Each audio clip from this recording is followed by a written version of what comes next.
السلام علیکم، ویلکم، خوش آمدید دوستوں۔ پیش خدمت ہے مشہور انگریزی ناول گاڈ فادر کا اردو ترجمہ۔ کہانی میں آگے بڑھنے سے پہلے آپ سے ریکویسٹ ہے کہ اگر ابھی تک آپ نے ہمارے چینل کو سبسکرائب نہیں کیا تو چینل کو سبسکرائب کر کے بیل آئیکن کو پریس کر لیں تاکہ آنے والی تمام ویڈیوز کی نوٹیفیکیشن آپ کو بر وقت ملتے رہیں۔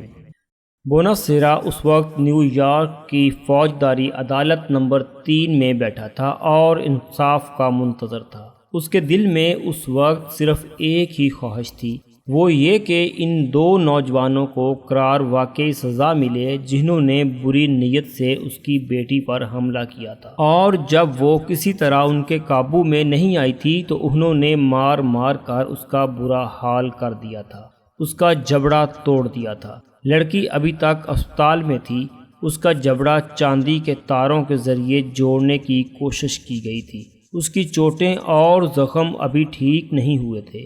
اس کی حالت دیکھ کر بوناسیرا کے دل پر جو گزرتی تھی وہ وہی جانتا تھا۔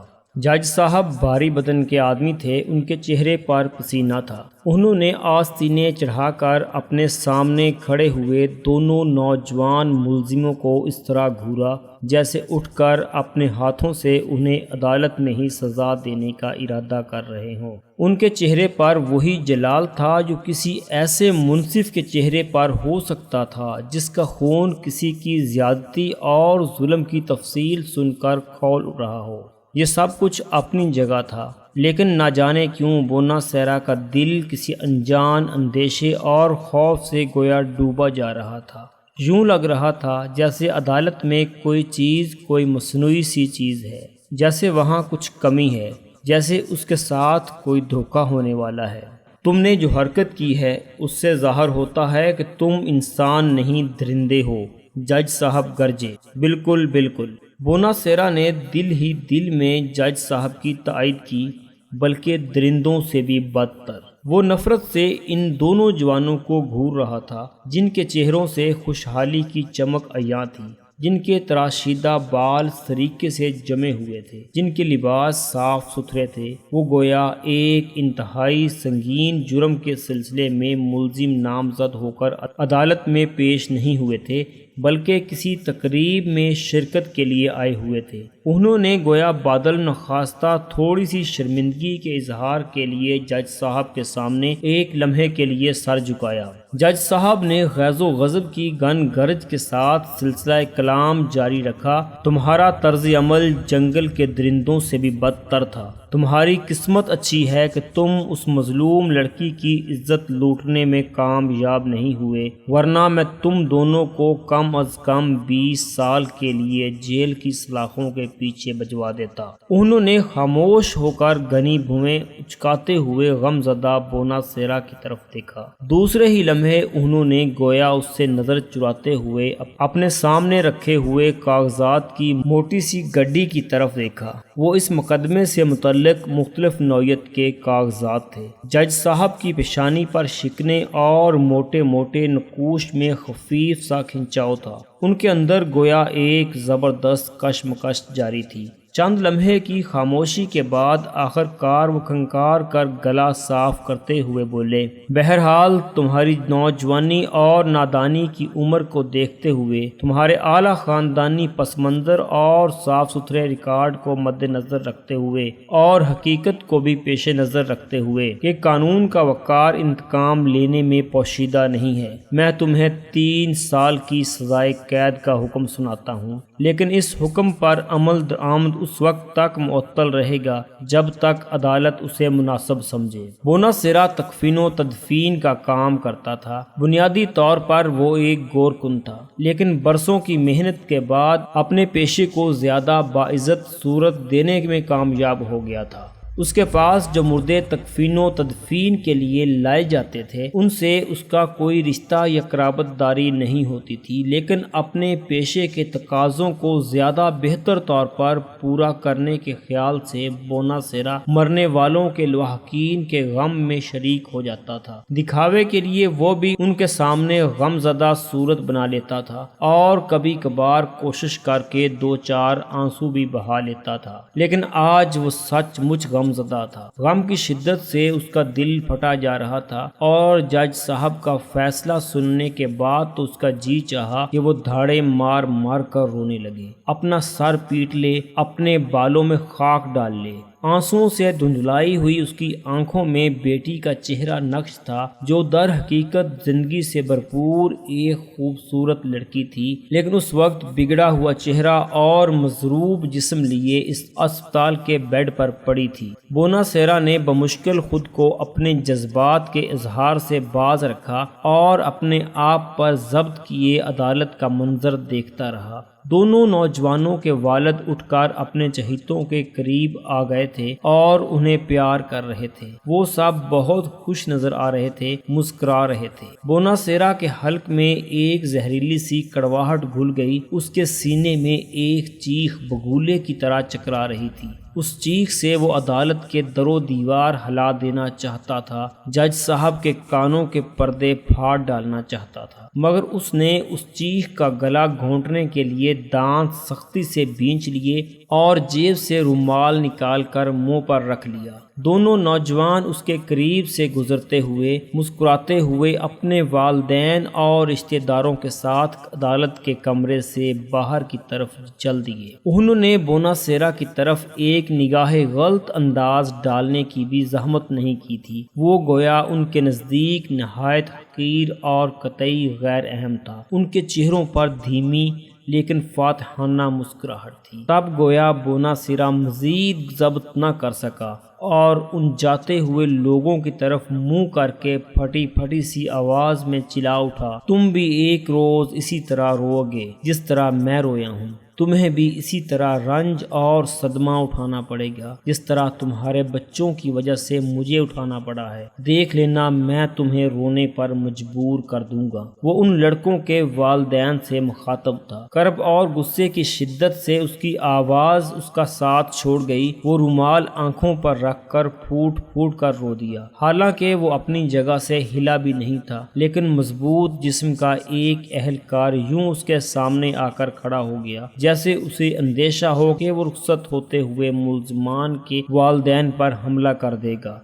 لڑکوں اور ان کے والدین نے گردنیں گھما کر ترحم آمیز انداز میں اس کی طرف دیکھا۔ ان کے ساتھ ان کے وکیلوں کا ایک گروپ تھا۔ ان وکیلوں نے یوں انہیں اپنے گھیرے میں لے لیا جیسے وہ ان کے قانونی ہی نہیں جسمانی محافظ بھی ہوں۔ بوناسیرا امریکی نہیں تھا، وہ اطالوی تھا اور سسلی سے امریکہ آیا تھا، لیکن سال ہر سال سے یہیں آباد ہونے کی بنا پر وہ یہاں اجنبیت محسوس نہیں کرتا تھا۔ وہ امریکی معاشرت میں رچ بس کیا تھا۔ اس نے یہاں انصاف ہوتے دیکھا، یہاں کے قانون اور نظام انصاف پر اس کا یقین بڑا پختہ ہو چکا تھا، لیکن آج اس کے اعتماد کو جس طرح ٹھیس پہنچی تھی، اس کے بعد اس کا یقین ریت کے گرندے کی طرح بکھر گیا تھا۔ اس کے ذہن میں نفرت کی آندیاں سی چل رہی تھیں اور اس کے حواس پر غیظ و غضب کی سرمئی دھند سی چھا گئی۔ اس کے رگوں پے میں چنگاریاں دوڑ رہی تھیں۔ اس نے چشم تصور سے اپنے آپ کو کہیں سے ایک پستول خریدتے اور پھر ان دونوں نوجوانوں کے جسم گولیوں سے چھلنی کرتے دیکھا۔ تاہم وہ جلد ہی اس خواب کے اثر سے نکل آیا۔ وہ جاگتی آنکھوں سے دیکھ رہا تھا۔ پھر وہ اپنی بیوی کی طرف مڑا جو ایک سادہ سی عورت تھی، ابھی تک دم بخود بیٹھی تھی۔ اس کی آنکھوں میں حزن و ملال اور چہرے پر مایوسی تھی۔ بوناسیرا گویا اسے حوصلہ دیتے ہوئے بولا، تم فکر نہ کرو۔ وہ گویا دل ہی دل میں کسی فیصلے پر پہنچ چکا تھا۔ ہمارے ساتھ بے انصافی ہوئی ہے۔ انہوں نے دنیا کے سامنے ہمارا تماشا بنایا ہے، ہمارا مذاق اڑایا ہے۔ انصاف حاصل کرنے کے لیے ہم ڈان کارلیون کے پاس جائیں گے۔ ہمیں عدالت سے انصاف نہیں ملا، لیکن ڈان کارلیون سے ہمیں ضرور انصاف ملے گا۔ لاس اینجلس کے ایک اعلیٰ درجے کے ہوٹل کا وہ سویٹ قدرے شوق انداز میں آراستہ تھا۔ اس سویٹ کے ڈرائنگ روم میں ایک کاؤچ پر جونی فوٹانے نیند دراز تھا۔ وہ نشے میں دھت تھا اور بوتل اب بھی اس کے ہاتھ میں تھی۔ اس نے ایک اور گھونٹ بھرا۔ اس کے سینے میں گویا ایک بار پھر آگ سی لگ گئی، مگر یہ اس آگ سے کہیں کم تر تھی جو پینے سے پہلے اس کے وجود کو جلا رہی تھی۔ وہ رقابت کی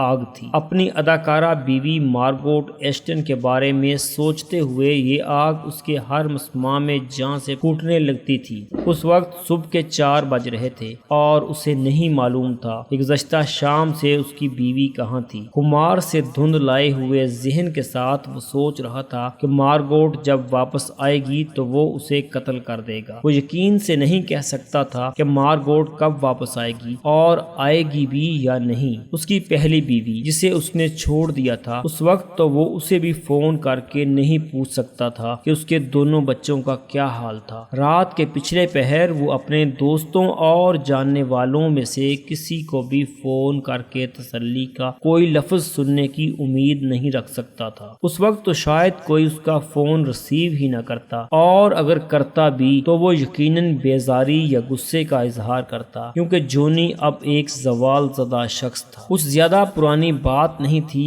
کہ وہ ہالی ووڈ کا صف اول کا گلوکار تھا۔ وہ بے حد مقبول راک سنگر تھا، بے حد وجیح بھی تھا۔ عورتیں اس پر مرتی تھیں، اسے فلموں میں بھی کام کرنے کی پیشکش ہوئی تھی۔ اس نے چند ایک فلموں میں کام بھی کیا، لیکن اسے خود ہی احساس ہوا کہ وہ زیادہ اچھا اداکار نہیں تھا، اس لیے اس نے دوبارہ گلوکاری پر ہی توجہ مرتکز کر دی۔ پھر کچھ ایسے عوامل پیدا ہوئے کہ بطور گلوکار بھی اس پر بہت تیزی سے زوال آ گیا۔ اب وہ نشے میں دھت ہونے کے باوجود صبح کے 4 بجے کسی کو فون کرنے کی خود میں ہمت نہیں پاتا تھا۔ کوئی وقت تھا کہ اگر وہ رات کے اس پہر بھی کسی کو فون کرتا تو وہ اس پر فخر محسوس کرتا۔ وہ اپنے حلقہ احباب میں بیٹھ کر بظاہر سرسری لیکن در حقیقت فخریہ لہجے میں بتاتا کہ جونی فونٹا نے رات کے 4 بجے اسے فون کیا تھا۔ کوئی وقت تھا کہ وہ ہالی ووڈ کے کئی سپر سٹارز کے سامنے اپنی پریشانیوں یا مسائل کا بھی تذکرہ کرتا تو وہ نہایت دلچسپی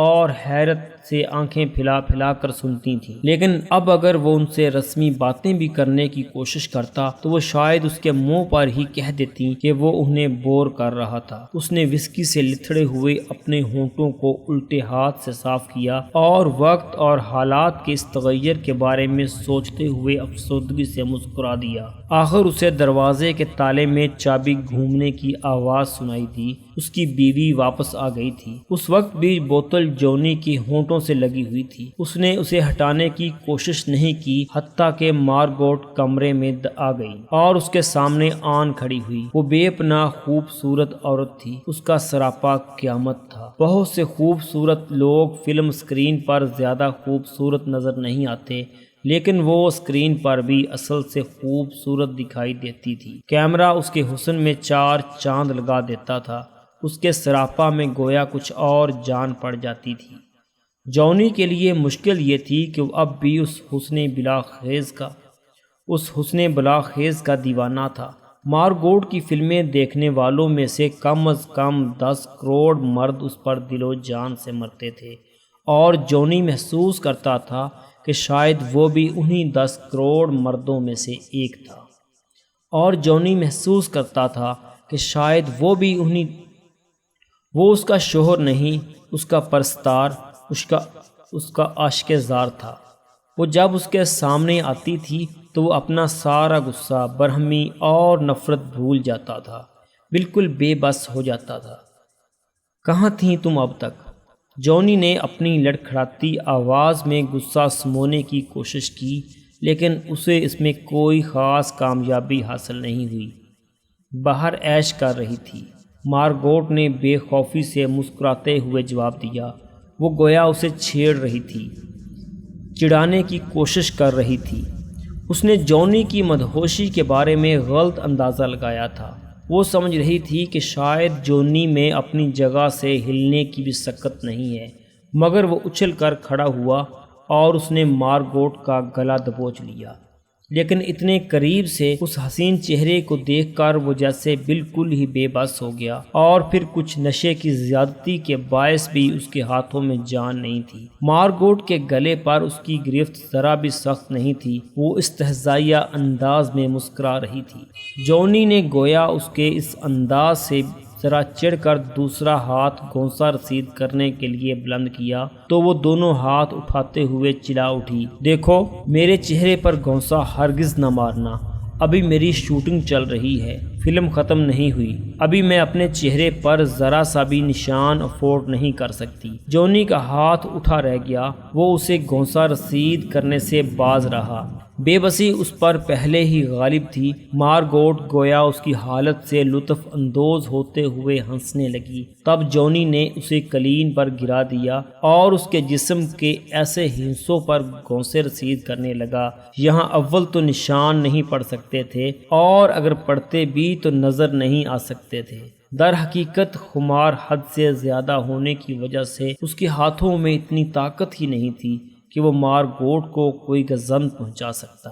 وہ اس کے نیچے دبی اس طرح ہنس رہی تھی جیسے جونی اسے مارنے کی بجائے اس کے گدگدی کر رہا ہو۔ وہ نہایت نازک اندام نظر آتی تھی، اس کا بے داغ مرمری سراپا گویا ذرا سی رگڑ بھی برداشت نہیں کر سکتا تھا، لیکن در حقیقت وہ اتنی نازک اندام بھی نہیں تھی۔ چند لمحوں بعد وہ اسے ایک طرف دھکیل کر اٹھ کھڑی ہوئی اور استہزائیہ لہجے میں بولی، تمہارا ہر کام ہی بچگانا ہوتا ہے، تمہیں ڈھنگ سے کچھ بھی کرنا نہیں آتا، حتیٰ کہ تم جو نشے بازوں جیسے فضول اور واہیات گانے گایا کرتے تھے اب تو تم سے وہ بھی نہیں گائے جاتے۔ پھر اس نے گھڑی دیکھی اور اس کے لہجے میں بیزاری آ گئی۔ میں سونے جا رہی ہوں، خدا حافظ اور شب بخیر۔ وہ بیڈ روم میں چلی گئی اور دروازہ اس نے مقفل کر لیا۔ جونی سویٹ کے ڈرائنگ روم میں پڑا رہ گیا۔ چند لمحے بعد وہ اٹھ بیٹھا اور اس نے دونوں ہاتھوں سے سر تھام لیا۔ اس کا سر گھوم رہا تھا۔ ذلت اور شکستگی کے احساس سے اس کی آنکھیں کچھ اور دھندلائی جا رہی تھیں۔ پھر دھیرے دھیرے اس کے دل کے کسی گوشے سے عزم اور ہمت کی ایک لہر سی ابھری، وہ عزم اور ہمت جس کی مدد سے اس نے ہالی ووڈ کے جنگل میں اپنی بقا کی جنگ لڑی تھی اور اپنا مقام بنایا تھا۔ یہ کوئی آسان کام نہیں تھا، اب وہ ایک دلدل میں پھنس چکا تھا، دھیرے دھیرے نیچے جا رہا تھا۔ ناکامیاں چاروں طرف سے اس پر حملہ آور تھیں، ہر قسم کی کامیابی اور ہر قسم کی خوشی گویا اس کی زندگی سے رخصت ہو چکی تھی، مگر اسے زندہ رہنا تھا۔ کامیابیوں اور خوشیوں کے حصول کے لیے ہاتھ پاؤں مارنے تھے۔ وہ اتنی آسانی سے شکست تسلیم نہیں کر سکتا تھا۔ اس دنیا میں ابھی ایک فرد موجود تھا جو اس کا ہاتھ تھام سکتا تھا، اسے حالات کی دلدل سے نکال سکتا تھا، اسے سہارا دے سکتا تھا، اسے دوبارہ کامیابیوں کے راستے پر ڈال سکتا تھا، اور وہ تھا اس کا مربی اور سرپرست، اس کا گاڈ فادر ڈان کارلیون، جس کے لیے جونی منہ بولے بیٹے کی طرح تھا۔ جونی نے فیصلہ کیا کہ وہ نیو یارک جائے گا اور گاڈ فادر سے ملے گا۔ اس نے اسی وقت فون اپنی طرف کھسکایا اور نیو یارک کے لیے جہاز پر ایک سیٹ بک کرانے کی غرض سے ایئرپورٹ کا نمبر ملانے لگا۔ نیز ورین کی بیکری اطالوی چیزوں کے لیے مشہور تھی اور بیکری کی بالائی منزل پر ہی نیز ورین اپنی بیوی اور جوان بیٹی کے ساتھ رہتا تھا۔ وہ گھٹے ہوئے جسم کا ایک پست قامت آدمی تھا۔ اس وقت وہ ایپرن باندھے بیکری کے پچھلے حصے میں کھڑا تھا۔ اس کے ہاتھ میدے میں لتھڑے ہوئے تھے اور چہرے پر بھی کہیں کہیں میدا لگا ہوا تھا۔ اس کے سامنے اس کی بیوی، جوان بیٹی اور بیکری کے کاموں میں کچھ عرصہ پہلے تک اس کا ہاتھ بٹانے والا نوجوان انزو موجود تھا۔ انیزو خوش شکل اور میانہ قامت تھا، وہ ورزشی جسم کا مالک تھا۔ اس کے جسم پر اطالوی جنگی قیدیوں والی مخصوص وردی تھی۔ دوسری جنگ عظیم کے دوران امریکہ میں غیر قانونی طور پر مقیم اطالویوں میں سے بیشتر کو پکڑ لیا گیا تھا۔ کچھ چھان بین کے بعد ان میں سے بیشتر کو پیرول پر رہا کر دیا تھا اور ان کی صلاحیتوں کے اعتبار سے سرکاری طور پر مختلف مقامات پر کاموں پر لگا دیا گیا تھا، جن کا انہیں بہت کم معاوضہ ملتا تھا۔ ان کا کام گویا ایک طرح کی بیگار تھی جو امریکی حکومت ان سے لے رہی تھی۔ ان کی حیثیت جنگی قیدیوں کی سی تھی، تاہم وہ کسی قید خانے یا کیمپ میں نہیں تھے۔ البتہ ان کے لیے اپنے کام کی جگہ پر پہنچنا ضروری تھا۔ عام خیال یہی تھا کہ اب جب کہ جنگ اختتام پذیر تھی، جلد ہی انہیں ان کے وطن واپس بھیج دیا جائے گا۔ انیزو بھی ان دنوں اس خطرے سے دوچار تھا۔ نیز ورین خون خوار نظروں سے اسے گھور رہا تھا۔ اس وقت ان چاروں کے درمیان نہایت سنجیدہ گفتگو جاری تھی اور انزو کو خدشہ تھا کہ بحث میں الجھ کر وہ گورنر آئی لینڈ پہنچنے میں لیٹ ہو جائے گا۔ یہاں پر اس کی ڈیوٹی لگی ہوئی تھی۔ کام پر پہنچنے میں لیٹ ہونا ایک سنگین مسئلہ تھا۔ اس کے نتیجے میں اس کی پیرول منسوخ ہو سکتی تھی اور اسے قید میں ڈالا جا سکتا تھا، جبکہ اس کے لیے رسمی سی آزادی بھی نعمت تھی۔ میں پوچھتا ہوں، تم نے میری بیٹی کو محبت کا جھانسا دے کر اس کی عزت تو برباد نہیں کی؟ نیز ورین نے خون خوار لہجے میں انزو سے دریافت کیا۔ تم کہیں اسے گناہ کی کوئی نشانی تو نہیں دیے جا رہے؟ جنگ ختم ہوتے ہی امریکی حکومت تمہیں تو سسلی تمہارے گاؤں بھیج دے گی۔ یہاں گندگی اور غربت کے سوا کچھ نہیں۔ تم دھکے کھانے کے لیے وہاں چلے جاؤ گے اور میری بیٹی یہاں روتی رہ جائے گی۔ انزو سینے پر ہاتھ رکھ کر مؤدبانہ انداز میں جھکتے ہوئے اور اپنی آواز کو گلوگیر بنانے کی کوشش کرتے ہوئے مجروح سے لہجے میں بولا، یہ آپ کیسی باتیں کر رہے ہیں؟ میں نے کبھی آپ کی نوازشات اور آپ کی بیٹی کی محبت کا ناجائز فائدہ اٹھانے کے بارے میں سوچا بھی نہیں تھا۔ میں مقدس کنواری کی قسم کھا کر کہہ سکتا ہوں کہ میں نے کوئی غلط حرکت نہیں کی۔ میں آپ کی بیٹی سے محبت کرتا ہوں، لیکن اس کی عزت بھی مجھے عزیز ہے۔ آپ سب میری نظر میں محترم ہیں۔ میرے دل میں آپ سب کے لیے عزت بھی ہے اور اپنائیت بھی۔ میں باعزت انداز میں